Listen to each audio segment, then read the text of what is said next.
आज हम फिर अब एक बार पहुंच चुके हैं एक ऐसे दरबार में जहां पर जो है सभी भक्तों के मन की बात को जो है वो बताया जाता है। चाहे कोई देश में बैठा है, चाहे कोई विदेश में बैठा है, चंद मिनटों के अंदर पलक झपकते ही मन की बात को कैसे ये सामने बैठे गुरुजी जो है वो पढ़ लेते हैं। लेकिन आज हम आपको बताएंगे 26 सितंबर, जी हाँ 26 तारीख को यहाँ से एक विशाल यात्रा जो है वो बागड़ राजस्थान की तरफ जो है वो रवाना होगी। आखिरकार क्या उद्देश्य है यहाँ से यात्रा लेकर जाने का, और किस तरह से जो है यहाँ पर एक मान्यता जो सामने आई है कि छड़ी यहाँ पर तैयार की गई है हजारों की संख्या में। आखिरकार क्या मान्यता है छड़ी यहाँ से लेकर जाने का। और आप लोग देख सकते हैं संगत इस समय यहाँ पर पहुंची हुई है, अपनी जिनकी मन्नतें यहाँ पर पूरी हुई हैं वो संगत यहाँ पर दरबार में पूछा लेने के लिए इस टाइम भी यहाँ पर पहुंची हुई है। शुक्रिया अदा करने के लिए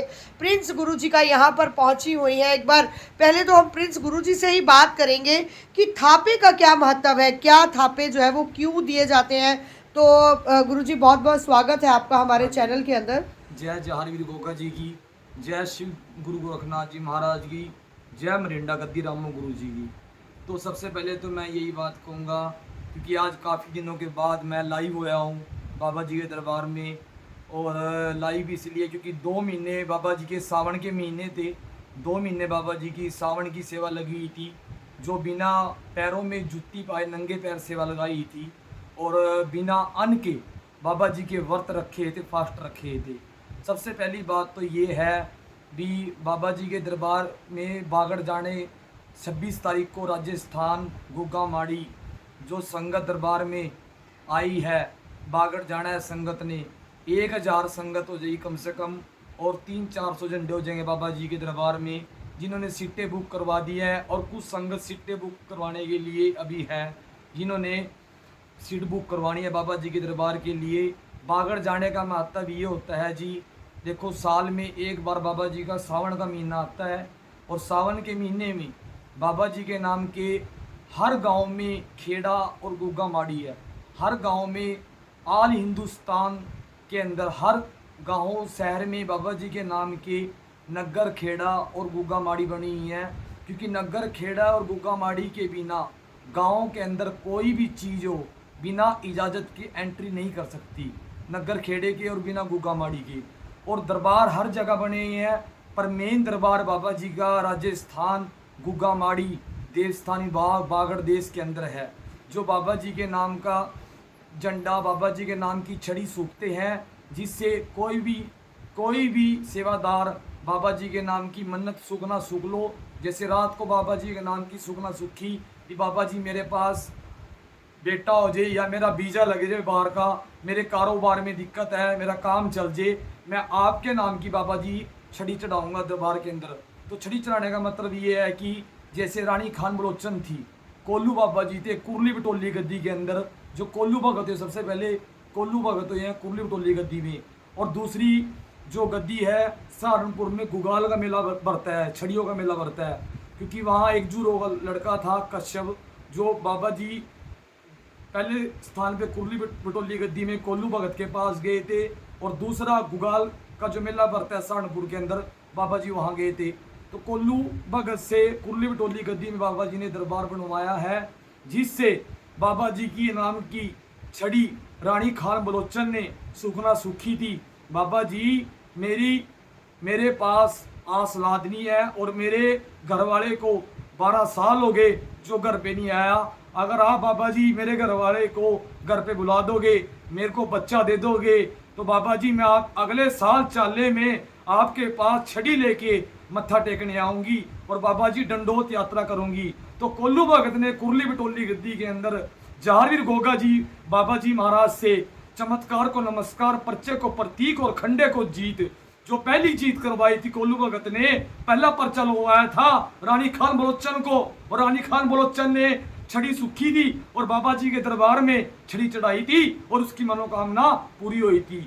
और बाबा जी के थापे देने का मतलब ये है, बाबा जी के जन्म के नाम के थापे दिए जाते हैं। जन्माष्टमी वाले दिन रात को जब बाबा जी ने जन्म लेना था, संदल दाई जो आंखों से अंधी थी उन्होंने डेली के ऊपर पैर रखा और बाबा जी ने जन्म लिया और संदलदाई को आंखों से दिखना चमत्कार हुआ। चमत्कार को नमस्कार है। जहार जहार सब कहे गोरख कहे ना कोई, जो गुरु गोरखनाथ ना होते तो जहार कहाँ से हुई। तो मैं इसी बात पे एक भजन कहूंगा। भजन के माध्यम से भी बागड़ देश जाने के लिए क्यों बोला जाता है कि लिखता है तकदीर तू सब की, बिगड़े काज सवारे, असा हुण बागड़ जाना वे दिन रह गए थोड़े, असा हुण बागड़ जाना वे दिन रह गए थोड़े। कोल्लू भगत पीरा छड़िया संगारे, छड़िया संगारे। ये तब की बात है जब रानी खान बलोचन ने कोल्लू भगत को घर बुला के बाबा जी के नाम का बसेरा करवाया था भी मेरा घर वाला 12 साल से घर नहीं आया और मेरे पास औलाद नहीं है। तब रानी खान बलोचन ने सुखना सुखी थी बाबा जी अगले साल आपके दरबार में छड़ी लेके आऊंगी और दंडोत यात्रा करके आपके नाम के नारसिंह दीवान के बाबा जी बकरे चढ़ाऊंगी और बाबा जी सूरज गहने में ख्वाजा जी का बेड़ा दूंगी मैं और आपके नाम के छतर लेके आऊंगी, मेरी मनोकामना को पूर्ण करो। फिर कोल्लू भगत ने बाबा जी की छड़ियाँ सावन के महीने में संगारी थी। कोल्लू भगत पीरा छड़ियाँ संगारे, छड़ियाँ संगारे नाले दजा तेरी लावे, मिलकर बोलो संगत सारी, गुग्गे पीर राणे के जय जयकारे, असा हुण बागड़ जाना वे दिन रह गए थोड़े। तो मैं यही बात कहूंगा भी रिसम रीस कमाए योग, गटगी काया बद गया रो, गुरु बिन ज्ञानी गुरु बिन गतनी, गुरु देखो जान के और पानी पियो छान के, क्योंकि ये गुरु ही अपने चेले को शिक्षा देता है। जैसे लोहार लोहे को लाल करके मोसता है, कहते पहिया बगैर रसनी और थप्पड़ खाए बगैर मतनी। मेरे रामू गुरु जी की और मरिंडा गद्दी की बदौलत है आज जो वर्कशॉप दरबार में वीरवार को और चौंकी में इतनी भीड़ लगती है और सबकी मनोकामना पूरी हो रही है और पर्चे लग रहे हैं। आप संगत से पूछ सकते हो। जहावीर गोगा जी की और मेरे रामू गुरु जी की बदौलत है। जय मरिंडा गद्दी की, जय अड्डो गद्दी, बहुत सच्चे दरबार की जय।